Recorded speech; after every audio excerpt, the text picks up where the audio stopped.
Hello again.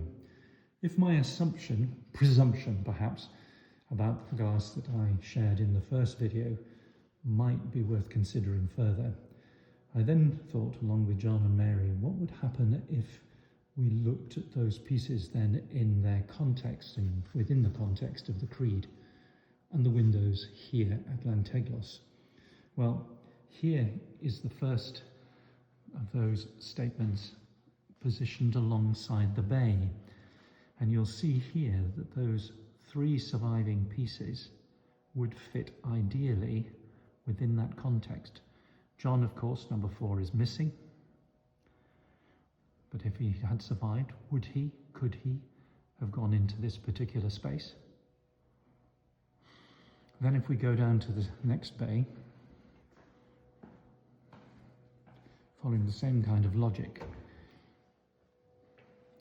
the two surviving pieces would fit perfectly above. The third bay, of course, none of the 4 disciples survives. But if it had followed the pattern, they would.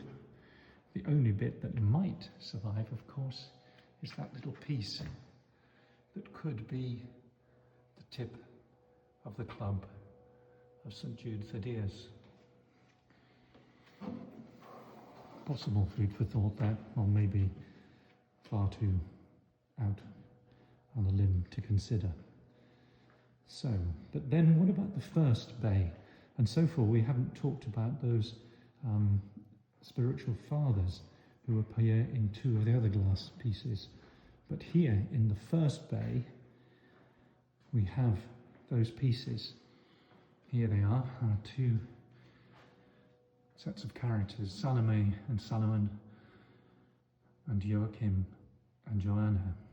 And those 2 pieces, once again, would fit very nicely up here. We also have this rather small fragment that remains of the bottom of a gown. Could this have fitted into the appropriate place up there? Leaving the question of what would have been in that first panel. And that all hinges on how we interpret these characters themselves.